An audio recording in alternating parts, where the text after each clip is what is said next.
So, Luke, people think that needing a peak physique means that you need to do so much. It's really hard work and loads of like minuscule little habits to keep it up. You obviously have an elite physique and you get questioned on it, and people even question whether you're natural or not natural every now and again. What's the truth behind having a elite physique?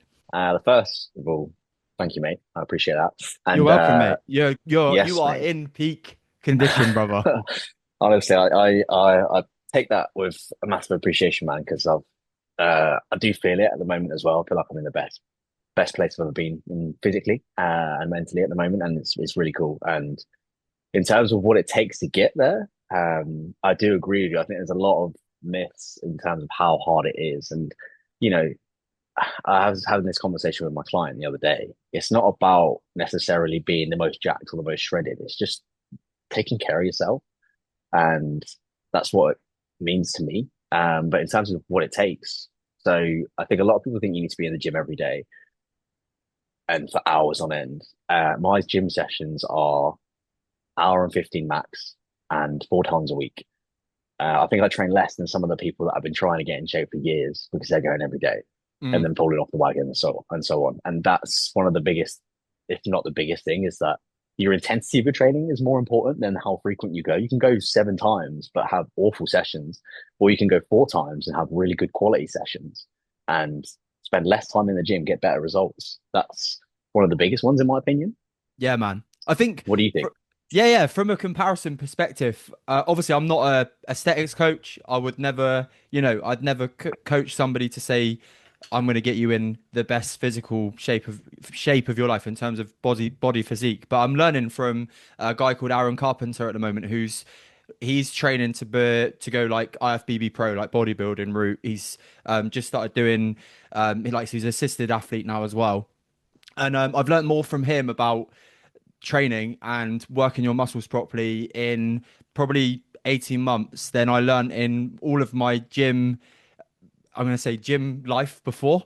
Yeah. But my background was very different, mate. And obviously, I don't know if you little bit about my story was 23 stone. And then my entry level into the gym was I wanted to lift big. So it was Yeah. deadlift, squat, bench, powerlifting movements. And then I've transitioned into more like bro sessions now.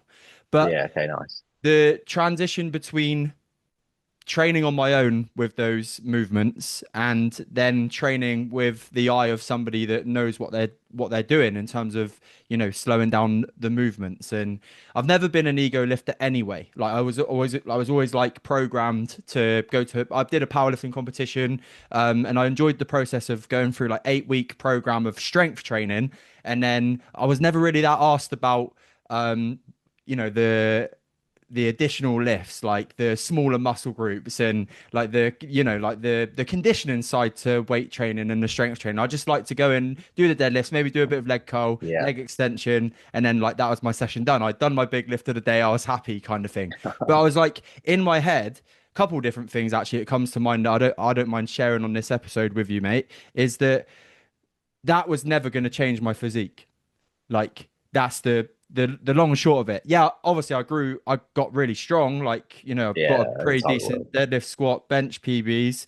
And like my body shape changed a little bit because of course it would. You're going to grow some muscle tissue from getting stronger, but certainly not to the extent of training to failure in Mhm. smaller muscle groups and things like that.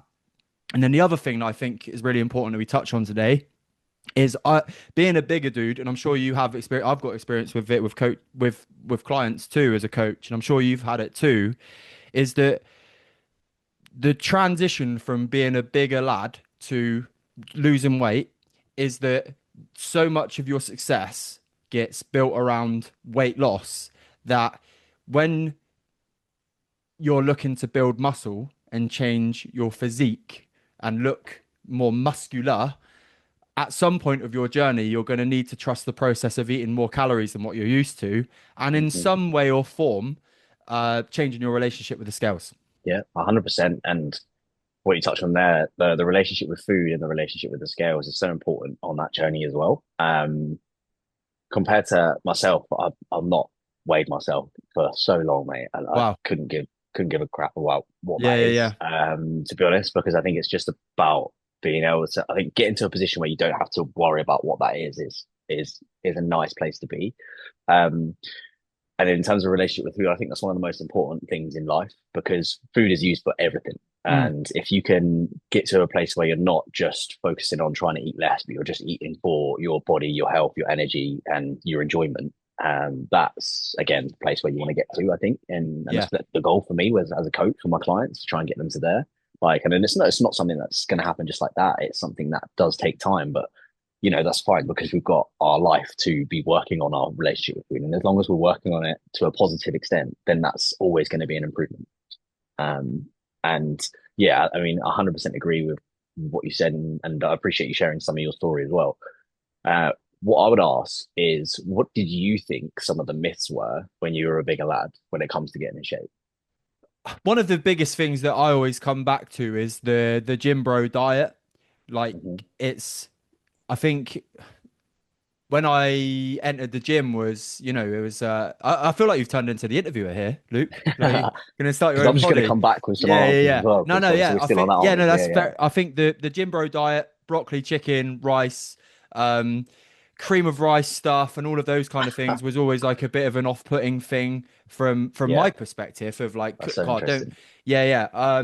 The other things as well was there was that like I think I see obviously with the training and stuff of mindset, I get it now. But the whole mindset around being like standing in front of a mirror and posing was like almost when I first went into the gym, it was the thing that kind of put me off. But now I'm like, Mm. if you've got the confidence to do it and you're in good shape, why the fuck not? There's that kind of Mhm. side of it. And also I think, to get there's like, you can get in really great shape without using any kind of assisted drug, like any kind of performance enhancers and all of those kind of things. But there's always that balance and crossover between knowing what's healthy and knowing what's healthy for your mindset, right? In terms of like Yeah, focusing too much on what you look like rather than, as you quite rightly said, mate, your performance and stuff. yeah, 100%. So that's the next one I was going to say is the clean eating, the chicken and broccoli, Yeah, yeah. and I think that's probably been busted a little while ago. I think a lot of people know that now, but I think it's just reiterating it. It really doesn't have to be that way. Mm, Um, I do admit, I do think eating the same thing consistently makes life easier when you're trying to get in shape, but it doesn't have to be chicken and broccoli. It can be a yeah, yeah. lot more flavorful and enjoyable, with the seasonings you want to use, the different kinds of meats you want to use, keeping it leaner meats ideally, yeah, but it doesn't have to be chicken and broccoli and eating clean. If anything, eating clean is probably putting you further away from your goals because it's making you have a worse relationship with food Yeah. and you'll probably be more inconsistent than consistent with it.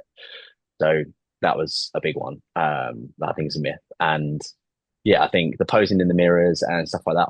I'm never a bodybuilder. I don't train to bodybuild. I don't want to compete. I get told I should, but I really don't want to because it doesn't align with my values as a person and as a Yeah, yeah, coach. So I yeah. don't see why I would do that. And I think it's just as unhealthy to be that lean as it is to be excessively overweight as well. So, I don't that doesn't align with me. But yeah, I can see why it would put people off because it's like that gym environment where people don't want to go because it's intimidating. You got people flexing and posing in the mirror. But it's good how you shifted your mindset to see it as someone who's, oh, they got confidence. So why wouldn't you do that? Mm. So I like that. Yeah. Yeah, I think so, man. And I think there's when you're like I don't care who you are, when you are new in an environment in a gym and maybe like it's like the natural cycle of being a man, right? Is that you kind of like sussing people out and you always have those thoughts, like whether you like those thoughts or not. And then it's down to you whether you take those thoughts seriously or not. As like we say, we're in a good network where we've been able to like hear those kind of thoughts and I think a little bit of maturity and being around in terms of the gym atmosphere for you then what was it where let's just throw you right back to the start of your journey, what was it about being in the gym and training hard and training properly, I guess would be the phrase to use, that attracted you to being being you who you are and getting in the shape that you are in? Yeah, that's a great question, mate. I think when I first started, I was quite a skinny lad anyway. And I started as a teenager in teen work sessions, which meant I was only allowed to use weights for half an hour. But every time I used the weights, I just felt amazing after. Mm. And I knew it was something I wanted to explore more. So as soon as I hit 16, I was allowed to use what I called then the big boy weights. And Free weights, I yeah. started using them, yeah, the free weights, yeah. And I just started using them and just got me feeling amazing straight away. And one thing I haven't really spoken about that often, but like I actually had quite a bit of temper when I played football. And lost my temper. Like I'd just kick out, I'd sit on the floor in the pitch. That was when up until that point I was a good player, but when I lost my head, that was it. I was gone. And it helped me channel that energy quite well. And I'm a calm person now. I don't have that. Obviously, I was a kid at 16. Didn't really get, like 14 to 16. Didn't really get told how to use your emotions. So No. help me understand my emotions more. Help me push through and channel them more. And I think when I started to feel how good it made me feel, I was like, everyone has the ability to access this good feeling, but you've got to be able to get yourself into a position where you enjoy the training first. So there, and then it kind of just took me on this path down to coaching. So Yeah, it's almost like so obviously there's something that's interesting with your story, mate, is and I've read a couple of your posts where you're like you not that you just fell into the fact that you have a really great physique for but it's literally years of gym work that's got you in that position. And although it feels natural to you, from the outside looking in, there definitely is some hard work that's gone into getting into the shape that you are in. However, it doesn't mean to say that it's inaccessible to everybody else. yeah, I actually got a post that I'm drafting up at the moment how I want to word it about this because I think a Spoilers, lot of let's people go. a lot of people see me and think, oh, like that's unachievable or whatever. And the thing is, I'm me. I've been on my journey for 15 years. Like I've Mm, not had any periods. When people you ask someone how long you train for, like oh, on and off for like about 4 or 5 years. I've had no on and off periods. I've kept training the whole time, and I'm very grateful I've had the opportunity to do that. And that's one of the things, and it's just the longevity of it, the consistency of it, like the not stopping. And that's one thing I always say to people now is just don't stop. But like I said a second ago, I don't think being in shape means being absolutely shredded or jacked. I mean, it means making sure you look like you lift, that you do some sort of physical activity. I think that's important. And then your genetics will obviously dictate a massive part of it. And thankfully, I've been blessed with some good genetics. Which my mate recently said, he's like, mate, you've got to have kids and pass on them genetics, man. yeah, right. So, yeah, my decision's been made for me on kids. But yeah, You gotta that share was that funny. gene with the world, mate. Yeah, you gotta keep that gene going. Yeah, thanks, mum and dad. That was the part of the post is just realizing like, yeah, okay, I look like this, but just because I look like this doesn't mean that you're going to look exactly the same, but you can still get yourself to a certain extent. And what being in shape is as a man, I think personally, men should be in some sort of shape because it says a lot about you as a person, but Mm. it then will help you attract a lot more in life. It will then help you show that you're calm, you look after yourself, you're able to keep yourself grounded around the people that you love and hopefully create safe spaces for the women in your life, which is what they want, right? So So one thing that I've dialed in a little bit on with my clients this week is the saying of how you show up for one thing, you show up for everything else. Would you say that your massively. early entrance into gym sounds really wanky, mate, and I don't mean it to, but into gym life, like into Yeah. the fact of gym routine, better word, gym routine has had an impact in other areas of your life as well. So you mentioned the fact that you're now a calmer, but obviously, look, everybody's kind of like that hot-headed teenager, aren't they? Like, I don't think there's anybody in the world that's not had that kind of emotion, but you've gone on in life now. You say 15 years of like your Yeah, strength, 15 years. your gym journey, but that's obviously crossed over into doing mindset work. You're now working with other people. You're sharing your knowledge with others as well, and you're an experienced coach now. Would you say that the gym journey that you've been on and the experience that you've had in the gym has crossed over into other areas of your life as well? Yeah, absolutely. Well, I always think is like, imagine if I didn't start the gym at that age, what would I be doing? I wouldn't know. I wouldn't be a PT or a coach right now. I probably wouldn't be sat here in Australia. And it's mad, just mad to think. But yeah, it's had a huge impact because like I said, the emotion side of things, it certainly helped me channel my emotions and understand my emotions more. And I think people don't make these connections because you just think you're lifting weights and you're just going in to improve your body, but it certainly improves your mind because it shows you how you can work hard and realize how, yeah, okay, you might be feeling fatigued, but that doesn't mean you can stop. And then that can transition into life in terms of things might be getting hard, but it doesn't mean you stop. It means you can keep going. And you Mm. train your mind to be able to push through harder moments in life because you're pushing through the burn, if you want to call it that, or you're pushing through those hard like reps to get more muscle growth or to get further. And just like in life, when it throws a challenge at you, you're pushing through those hard challenges so you can get to the next level of who you want to become. And that's helped me massively there. And communication skills wise, like as a coach, you've got to be really good at communication. That's very nice to have across the areas of my life in terms of relationships, in terms of um, other areas as well. And when it comes to wanting to grow professionally as well and reach out to big companies to be able to do public speaking events and everything. So yeah, it's definitely helped multiple areas of my life. You mentioned about being in good shape is really important in terms of how you come across as a man, and um, especially in modern day society where the standards to stand out maybe aren't as high as maybe what they should be, and that's like without trying to sound too critical, but I think that's just genuinely the truth. What's Mhm. your As a coach and watching the world evolve around us with the skinny jab and all of the access to all of these kind of like peptides and jabs, and people just solely focused on getting skinny and losing weight, where's your mindset and thoughts going with that at the moment? Are you finding it a struggle? That's interesting. That's interesting. That is. I've only been asked this a few times. I think I think it's got a place in the world, definitely. I think for the people that actually need it, I think it's important that they can get it so that their life will improve dramatically for that, and it's probably worth it.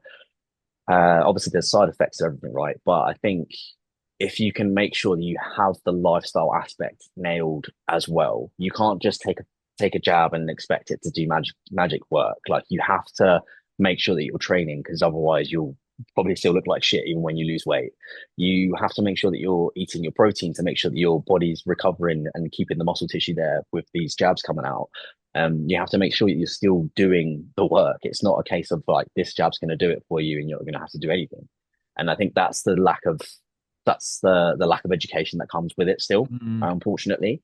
And and that still then comes down to your habits and the life and the things that you do day to day, which is still what people struggle with, even when they're trying to lose weight without the jabs. So Yeah. you still have to do the work. It's like anything, right? But it's fortunately enough, we're in a position now where we're getting some things that are actually really beneficial, some jabs that are really beneficial that are gonna help you stay healthier, but you still have to still do the work, Mm. and they're not going to have as many side effects. If that makes sense. Yeah, of course. I've been doing a lot of bit of soul search on this because it's definitely something for me. It's again, I was asking myself the question this week about, like, be honest with yourself. Would you take, if I was 23 stone and like now, and I was seeing what had gone on around me, and I'd done my special K diet and I'd still like not quite cracked it yet, and I had this option of this mirror, like inverted commas, miracle drug. Would I? Would I want to do that instead of like all of the things that I've done? Like obviously I'm sat here with the medals on the wall which have been a part of my journey, a podcast with over 200 episodes. I'm obviously kind of like revealing my answer a little bit with what I'm saying here. And I know that it's really easy to ask with hindsight on your side, but I would have just added to the quick result, easy fix things that I was doing at that stage of my life. And I think all of this kind of like, take the hard road, build your resilience side to me, maybe even like big dreamer side of me would have been pinned down. And that's, Yeah, or like bypassed, like literally, like, there was two roads, weight loss, stay the same, like have the same mindset. Sorry, weight loss drug, have the same mindset, do the same things, or do it the hard way, go out for your run, realize you can't run a mile, eventually go on to run ultra marathons, eventually lose 8 stone, eventually speak on stages, eventually run your own podcast, have your own coaching business, whatever it is. I know it's really easy to say that in hindsight, but Yeah, at the same time, I'm like, shit, like that's a lot of resilience and challenge that people could put themselves through. That if they're in a position that they've not tried everything and they're not in a position where heart failure is at risk, they can't have an operation because they're oversized, like whatever it may be, then I think there's still a massive argument to say, come on, let's do the hard work first and then yes. let's notice the benefits of what doing some hard work actually brings to you. Like you're Yeah, like mate. Honestly, that's incredible. That's such a really good perspective to have on that. Because all of that stuff that you just spoken about is character building, right? And that mm, builds your journey, that builds who you are, and that hero's journey almost. yeah, yeah. And that's such an interesting perspective. I really like that. And I think people don't take it into consideration because they just want that end result. I do think that there's like it does. I don't know. I think when you're at the other, and you know what, mate? Like this is the other thing. Like, I'm in the middle of really trying to raise my standards again at the moment. I think again, it's something that there's like a little bit of a self-development trap with that, which I don't mind. I don't mind the fact that sometimes it can feel like a bit of a treadmill that never stops. Is like, okay, I've hit that level. Kind of what's next?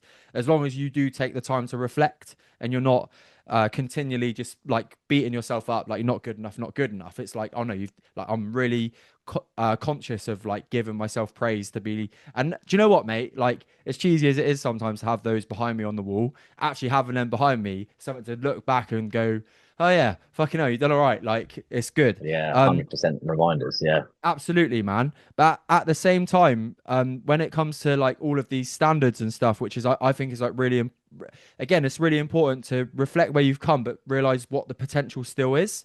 Again, it just makes me a little bit sad to think that like somebody who could just work hard for like let's just say a year, run their first 10K, realized that it wasn't as hard as what they thought it was because they started to eat properly, they started to grow their relationship with food, they got the grew the confidence to ask for some help from a coach like you or me, and then they realized that at the other end of the path that was like easy road or hard road, work hard for a year, the confidence that like me and you both scream in our posts and like what's your you're an expert in energy and confidence, right?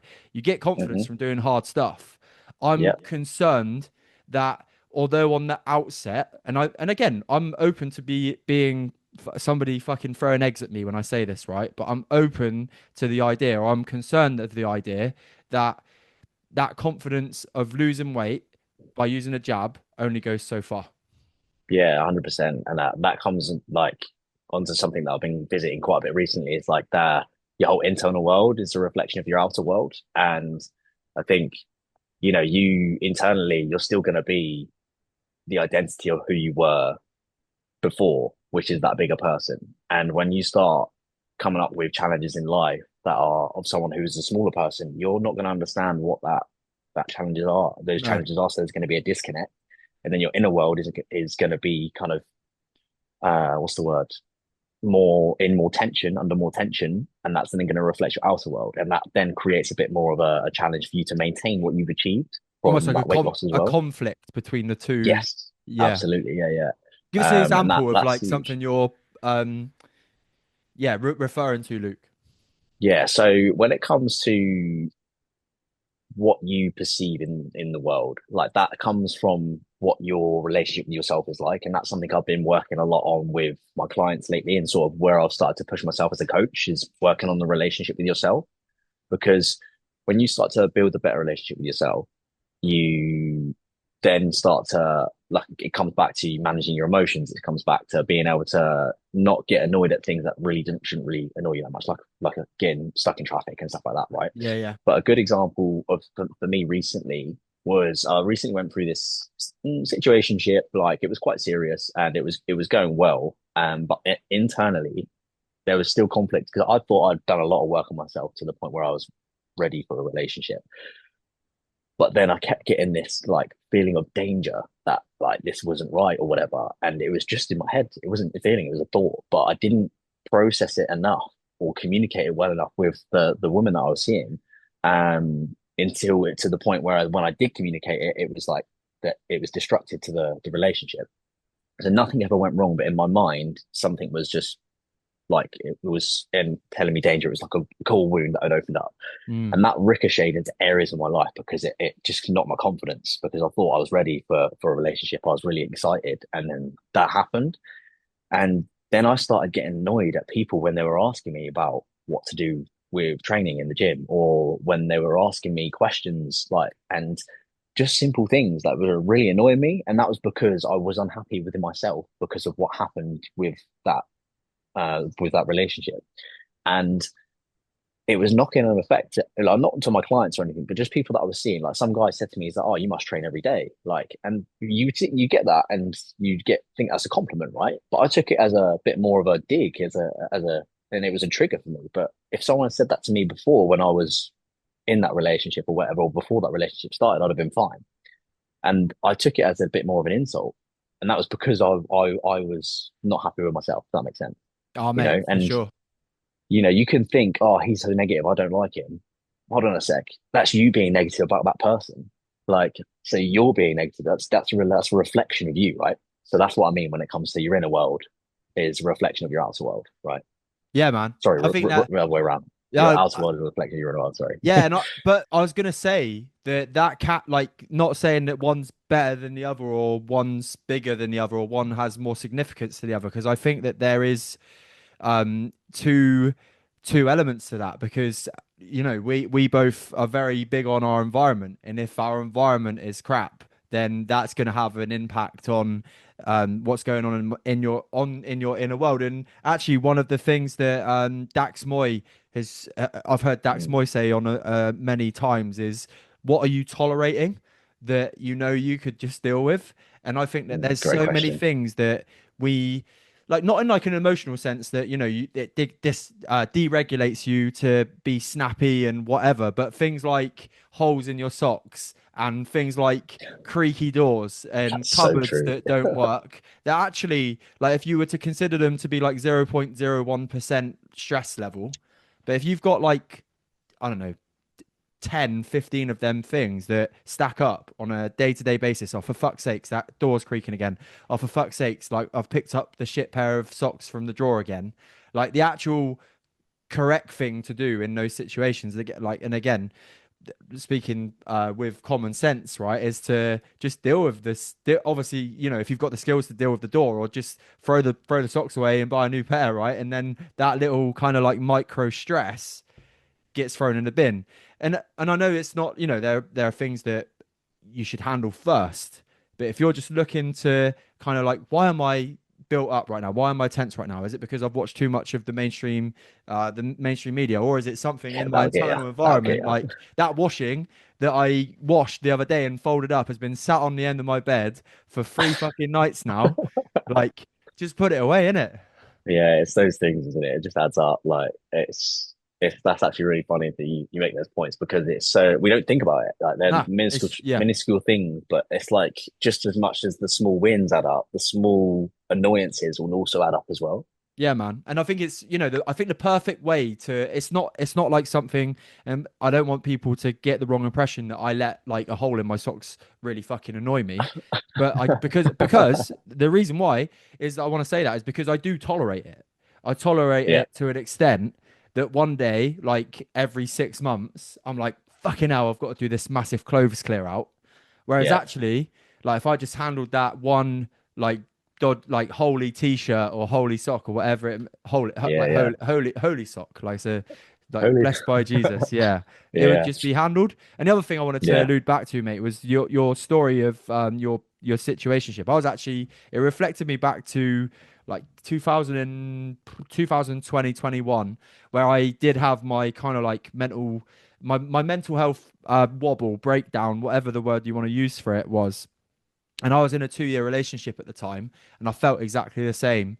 But it was mainly due to the fact that I knew that, like you said, I didn't know what it was that was causing the anxiety or the stress at the time, but something was, which meant that I had to go and handle what I needed to handle at the time, to go and grow. Because Yeah. if you don't feel like you're in an environment where maybe that's supported, or you can't fully be yourself, or I always think as well, your gut instinct is right like Hmm. 99% of the time. But I remember it was at the time where James Smith and Dirren were like kind of like kicking off on Facebook and Instagram and whatever. And one of the things that kind of like it was a bit of like a double-edged sword for my ex. She bought me tickets to go and watch him at Yeah. like in Bristol somewhere. And in the talk, Dirren basically like said this kind of thing about he ended a relationship, like he was engaged and he moved from Australia to Bali with James Smith, kind of like this big kind of life journey circle. And he gave this like little speech about how you need to just make these decisions if they've been sat there for Hmm. a while. And it was like such a I don't know what the word is, like a complex between the fact that she'd bought me tickets to go and see them both live, but it was kind of the thing that like put the nail in the coffin for our relationship, because I was like, Oh, mate. I just know that there's something that has to change within me, like right now, Yes. for me to be a better person in the future. And it's not no disrespect to her. She's a fucking like amazing, amazing woman and very successful, but just not right timing. And I needed to go and do some stuff And that's for fine, for mate. It's me. good for both of you in that case. Yeah. And that's the thing. Like I needed to have experienced that. Like I said, she did nothing wrong either, and she was an amazing woman as well. And we clicked so well. But for me, I wasn't ready. I had some old. I've been doing a lot of like work on like the attachment style of things as well, and old like core wounds, if you want to call it that, like come up. And that was what I needed to face because that will come up every single time in Mm. relationship if I don't face it, right? So exactly like yourself, man. And you know, you get the experience of dating and being in relationships. So it's never ever a bad thing. And that's something that really annoys me is when, oh, I wasted my life with them. I'm like, well, you didn't because you had some good experiences and you've also got experience now of what you do want and what you don't want. And that's always going to be the case. Like, Yeah, mate. so Let's shift you on to this current stage of your life then, mate. You took a yes, risk mate. 2 years ago? Yeah, 2 years ago, 2 years ago. 2024. 2 years Yeah, ago, you packed your bags and you left sunny United Kingdom and you moved yourself to yeah, Australia. I I did gotta indeed. I got to ask, mate, courage over fear was definitely in place at that point. What made you lean towards courage than staying where you were? I do think whenever something big happens in your life and it's caused you to reflect a lot, it gives you enough energy to make a big change and lean into courage more than fear. And by 2023, I lost my house. Wow. That was the first thing. The relationship that I was in ended. And then I moved my business online. I looked after my nan. She had cancer. She was dying. And when she passed away in September 23, I booked my tickets to Oz for 2 days later because I saw my nan's dead body. That was the third thing that happened. And it just felt like everything had lined up for me to just make this decision then and be like, I want to do something different. Like, there's no reason why we can't live our life. And, it was the hardest moment of my life. Like, that's the hardest time of my life still so far to this day. But it was also something that helped change my life because I did something different. I leaned into courage. I didn't kind of go with the flow as people say in life and made something of myself, got myself to Australia. So those three things happening in that year and moving my business online just kind of all seem to be leading the next step for me to be here. Amazing, mate. And obviously incredibly sorry to hear about your nan. Thanks, man. How does somebody go through three massive life challenging changes and come out the other side of it thinking about it in a more positive way? Oh, mate, if you'd have asked me that in 2023 when it all happened, uh, I'd still have to be pondering that answer. So I do think this comes back to like the whole inner world, outer world sort of thing, right? Like when you're in a world is you're looking after yourself, you're paying attention to your relationship with yourself, how you think, how you feel, the self-talk you have. Your ability to deal with hard challenges and hard things is easier. Now it was still hard. Like I said, it was still incredibly hard. I still had my moments. I allowed myself to breathe. I allowed myself to feel. But what I think you need to look at is there's always reasons to be grateful. I know some people that don't even never met their nan or never had a relationship with their nan. I'm so grateful that I had that relationship with my nan, and she taught me so much. She was basically my mum because from the age of 2, she looked after me. She was the main woman in my life. My dad went to work. My nan would look after me.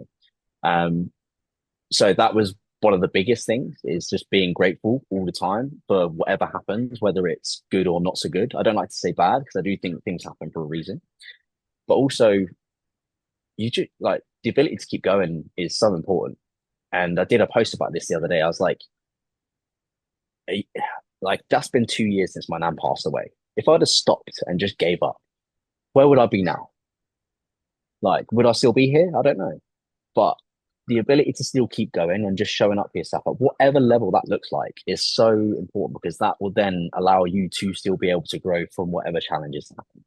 Mm. And if you can see when something bad happens, like my nan passing away, it gives you enough energy to kind of be a launch pad for the next stage in your life if you really want to see it that way. But you've got to use that energy there when it's there because that's when it is most ripe and that's when it's most like ready to be used. You can't let that energy just die out and then try and do something. Well, you can, but the energy when you've got it is going to be so much more useful than if it's going. So you can use that energy to grow, or you can use that energy to pull you down further.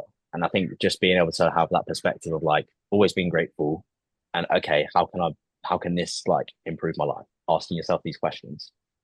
Yeah, really great answer, mate, and great takeaways. I think so my not to, my grandma passed away this year, and it was like Sorry, man. so now it's like how it is. Time moves on. Time is a hit like such the shittest saying in the world because it's still like when you think about that person and stuff, you get those kind of feelings to the surface and all of those kind of things, but time is a healer, and it does make it doesn't make things better, but it makes things easier, if that makes sense, because as your grandma was your mother figure. My grandma literally lived like walking distance from me, and Same. Yeah, sometimes yeah, when I like go for like a run or like go out and get some of the sun that's in the UK at the moment, which is great, I'm like, yeah. I just reflect, I'm like, shit, like I on a like Friday morning or every other Friday be like text grandma, cup of tea, and then I'll just go around and we'd chat, and it would be Mate. about nothing, like Oh, the authors that she's reading and all of those kind of things.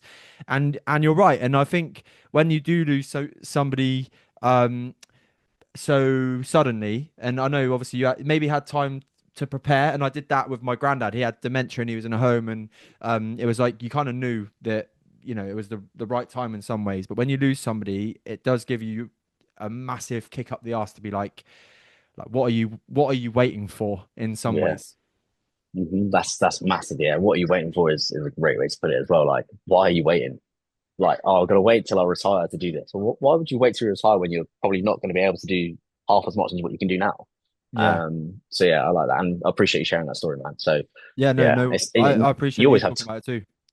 thank What you, do you think man, the and you always have time to prepare, don't you? So, but it's like you yeah, just don't. It's you still can't prepare. So how do you think having your nan as a mother figure affected you as you grew up? mm. So you don't really reflect in it and realize it when you're obviously when she's there. You just kind of you almost take her for granted to a certain extent until you get to a certain age and understand it a lot more.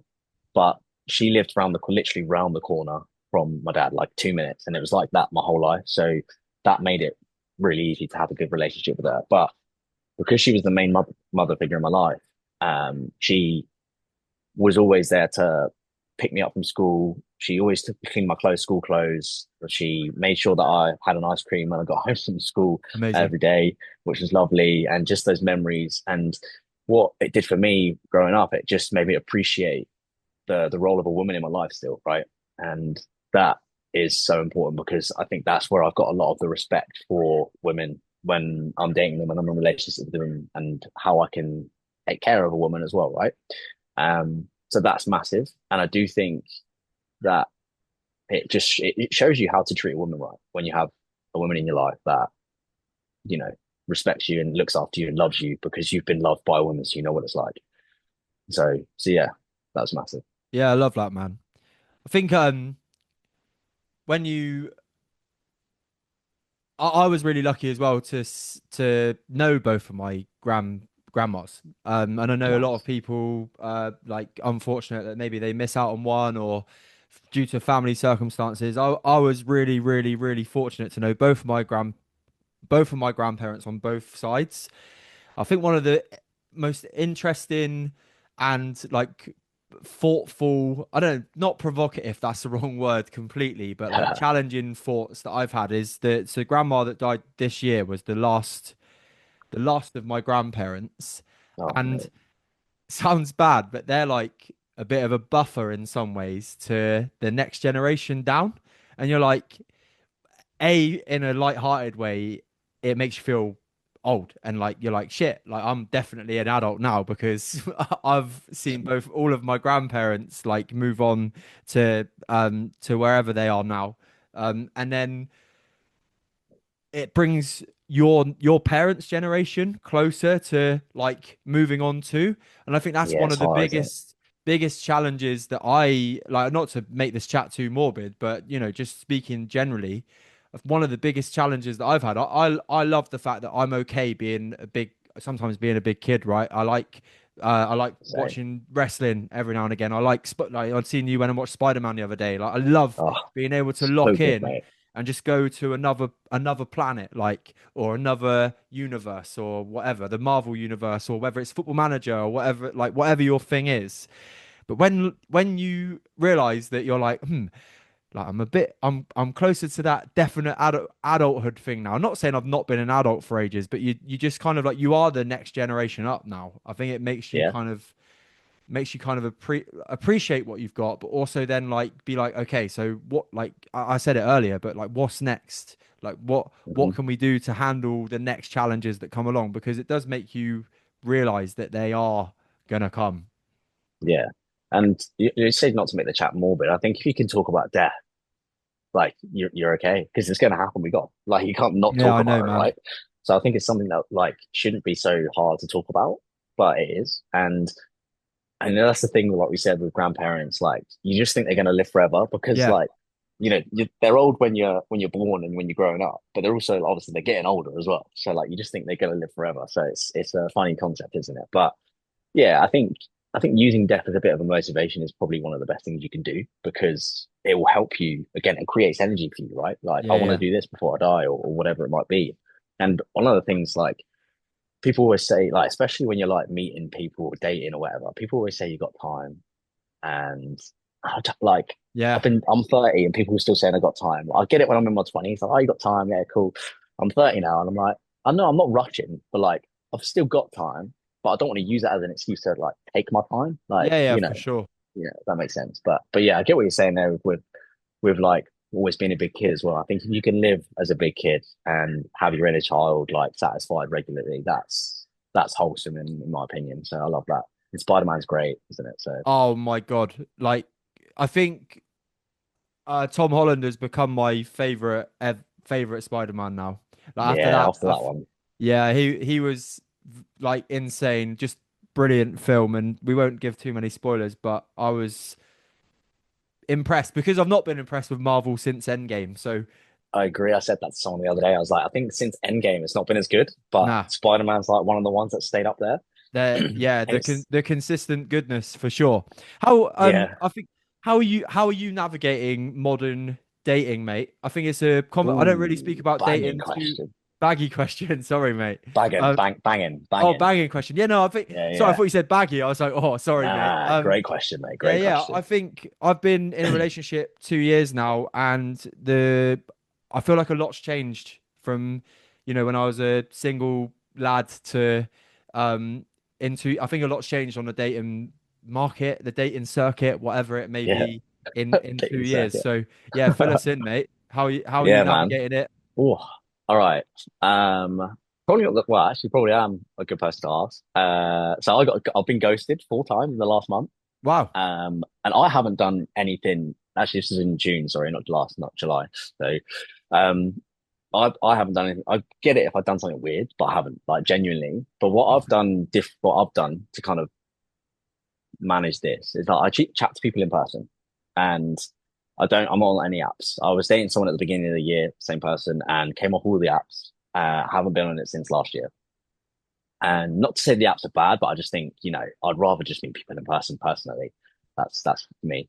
So when I say meeting people in person, like I'm talking about in cafes, on walks, at meetups that I go to, breathwork events, social events, but I don't go to bars to meet girls because I don't go to bars. So like, why would Yeah, I yeah. try and go to a bar to meet a girl? Right? Because they're not going to be the people that I want to meet. So I want to meet people where I'm going to be naturally at. So I actually went on a date yesterday with someone I met at a breathwork event last weekend. Nice, mate. So for Not, me, I think meeting in person is the yeah. best option. And then using the apps if you really need to, if you don't have the chance to go out and meet people, but at the same time, organically is best. Yeah, man. I mean, look, I can say I have reaped the rewards from using. So my current girlfriend Miriam, who I've been with for nearly coming up 2 years, like she's amazing and things are great. And I think Good. what the best thing about Miriam and me is that we are both happy to accept that we've both got things that we still need to do to like be better in a relationship and be better Yeah. people. Um, and what like if you don't mind me sharing, one of the best bits of dating advice I ever heard that I carry through with me to this day. Like obviously I'm not dating anymore. Like if Miriam's listening, babe, I'm not dating. But one of the best things that I've ever remembered is that like when you work out what your values are and what your best values are, write Hmm. down what three values or traits that you'd want in a partner that are really fucking important. So like, like your big ones like trust, which obviously is like a bit Yeah. of a no-brainer anyway. Obviously you're into your growth mindset stuff could be one, Yeah. like those kind of things. Write three of those things down and then like stick to them and don't Yeah. don't break for them. But what I think, but this is a Mark Manson thing that I'm just regurgitating now, is that he says what people potentially get wrong in modern dating is their list is like 20 things long, and nobody in the world is going to tick 20 things on your list. Exactly. So if you're going to have a list of 20 things, then you're going to be waiting a long time. So hopefully maybe somebody can get some value from that that's listening to today's Yeah. show. Definitely 100%. help I'm me. gonna kind of add on to that. I think you got to understand that people aren't always going to be ticking all of those things off. But if they're willing to grow and you're willing to grow together, because that's what a relationship is, right? You don't find the perfect one, you build the relationship Yeah, with the for perfect sure. one, right? And that that's what it's about is being able to be compassionate with each other when you're going through harder times, be able to grow together and having the willingness to grow together and be kind to each other. And like Yeah. if you have those three things, that's kind of like the foundation for love and respect and dating. Yeah. And I've got that from the book How to Love Better by Young Pueblo. And that's something I read after the situationship that I had. And I think that's really helped me understand like how to like my expectations around dating and how to meet people and how I am when I am dating. So yeah, I think and no disrespect to apps. Like I said, I know people that have been on apps and been in relationships for years. How did you meet your missus? Yeah, yeah, it was Hinge. Yeah, it was Hinge. So, Perfect. Yeah, yeah, yeah, awesome. So like they work, right? They work. yeah. But for me, like I'm not. I don't want to go on because I'll just spend so much fucking time swiping as well, man. I can't be Mate, asked. oh mate, for Like, sure. And I think one of the downsides to the apps is especially if you live in a big city, like so when I was single, obviously I'd noticed the difference between the amount of women like in London compared to I live in a small town in Somerset. Like but still, even with regards to wherever you are, like there's an illusion of choice, but mhm. and yeah, it's not really a thing. It obviously there, you do choose who you become in a relationship with, but I think the illusion of choice in dating is again something that maybe isn't people don't challenge themselves enough on. Like, oh, it's Yeah. okay. I'll like maybe like maybe even like talking to past Harry, or maybe I'll let this one go by the wayside because there'll be another option, right? And that's Mhm. not the greatest mindset to be in, I don't think, when it comes to dating. No, 100%. It actually talks about that in the book of How to Oh, Love really? Better as Yeah. well. It talks about how the choice of options now is it kind of ruins it quite a bit, and Yeah. people always think there's always something better. So yeah, so it's a bit of a con that. So Yeah, I think we're gonna do a little tangent because I can see the sky getting lighter. Luke yeah, has joined sun's coming us out. at 5 a.m. Australian time, by the way, everyone. So Yes, big I love it. big ups to Luke. Luke, you are sat on this podcast with an abundance of energy. You sat here with confidence. Obviously, the rig definitely helps, mate. So we're gonna leave that out of the way, right? We're gonna leave that out. But what are your keep staying in good shape out of the answer to this question. What are the three things that you do almost daily to keep your confidence and energy as high as possible? Yes, great question. Sleep. Sleep is incredible, and obviously I know I'm up at 5 a.m. Well, I was up at half 4 to get up ready for this, but you protect your sleep, you prioritize your sleep, and it doesn't always mean getting more. It just means improving your nighttime routine, like your caffeine intake throughout the day, and the things that you do to help you sleep better. That has a knock-on effect to your confidence because you always, when you wake up and you've had a good night's sleep, you feel great. Yep. Your energy, obviously, you feel great. So when we don't protect our sleep, when we purposely sleep deprive ourselves, we feel worse, we're snappier, and then the decisions we make from that will then have a knock-on effect to the rest of our life, the rest of our days, and so on. Right. So sleep is a big one. Sunlight. Oh That's why yeah. I'm over here. Yeah, Get yeah, out in yeah. sunlight. Yeah, it makes you feel good. You've got to do things that make you feel good, right? That aren't destructive to your goals. And just literally every single decision you make is going to either move you closer to your goals or further away. Like every single choice. And if you can look at it like this and ask yourself that question when you got to come to a crossroads of, oh, shall I go out tonight or shall I not? You know, what's going to happen if you do go out? Oh, I'll probably end up getting a few beers in and then getting on the bag, and then I'll set myself back. Well, what's going to happen if you don't go out? You're going to get a good night's sleep and you're going to be all right. And your friends probably won't see them today, but you might see them in a couple of days or whatever. So, And every the one single I'd add on to choice. that is they're not even going to notice. Like I know it sounds fucking horrible. They're not even going to notice that you're not there. Like Yeah, when they've had 5 pints and two lines. You know what I exactly. mean? So And the same goes for if you do decide to go out and you're trying to not drink, like they literally couldn't care less after their second drink. Like yeah, they're going to take the piss out of you for the beginning bit, but after that, it's fine. And that's one of the biggest things. So yeah, and so we've got sleep, and then getting out in sunlight, and just every single decision you make is it going to move you closer to your goals or further away. yeah, I love it, man. Do you know what? It's been a couple of like links to what I've been thinking. The analogy I've got for this that I've given to my clients this week is two boxes.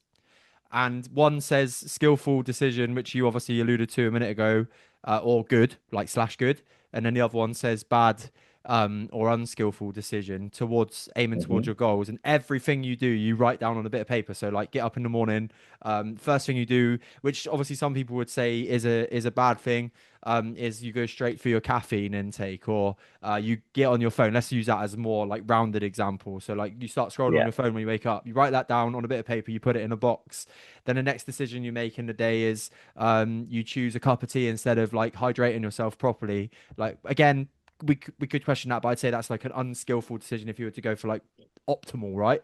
How yeah, many bits of paper would be in each box at the end of the day is a really great question, I think, to ask yourself. that's a As really good answer. Yeah, yeah, yes, something that I think get even yeah, it can get you to ponder and be like, oh shit, like I'm doing well, but actually I could probably get 10 more decisions in the other box today, like rather than leaving a couple things that I don't really think about too much, like the holy socks or the the holy cupboard socks. Yeah, door, yeah. which we can come back to like as a bit of an illusion. Mate, one more question for today's episode because we're wrapping Let's up do it, man. to the hour. What is the greatest bit of advice you've ever been given? Oh, there's so much. Greatest bit. I Got think the it's other got. question. Oh, go on. Yeah, you go. You got an answer. Yeah. I was going to say, I think it's got to be just where your attention goes, your energy flows, right? And I think that's where, and then your results show, right? And your attention is probably the most valuable currency you have in your life. I think we think it's money, but like where this goes is so important, and it all comes down to your mind. Literally everything you do comes down to your mindset and where your attention is. You want to feel good, stop putting your attention on the stuff that's making you feel shit. Unbelievable, mate. Great fucking roundup. Luke, where can people come and find you on social media if they want to come and see what you're up to in Australia and any other thing you want to plug? This is your opportunity to do so, Yeah, mate. awesome, man. Well, I appreciate you having me on, first of all. Thank you very much, man. You're welcome, dude. And I biggest platform I use is Instagram. That's where all my stuff is, and then it goes on to Facebook. I've just started dabbling with LinkedIn a little bit, just to have a little bit of a kind of go through towards some businesses to public speaking. But yeah, and then in terms of other things I want to plug, I've got a Rebuild a Six program that I'm launching in September, which is 6 weeks. I'm working and building the foundations for the relationship with yourself to have the longevity in your health, fitness, and life. So yeah, Unreal. appreciate that, bro. Yeah, no worries at all. If you have enjoyed today's episode with Luke Randall and myself, Harry Purdy on 100% Podcast, please go over to Spotify and Apple Podcasts. Make sure you subscribe to the show and make sure you leave that 5-star review and subscribe because it helps the show a long way. And if you're watching on YouTube, make sure you click that like and subscribe button down here somewhere because, again, it helps the algorithm and pushes us to new heights. I'll Yes. see you here for an episode next time. Take care.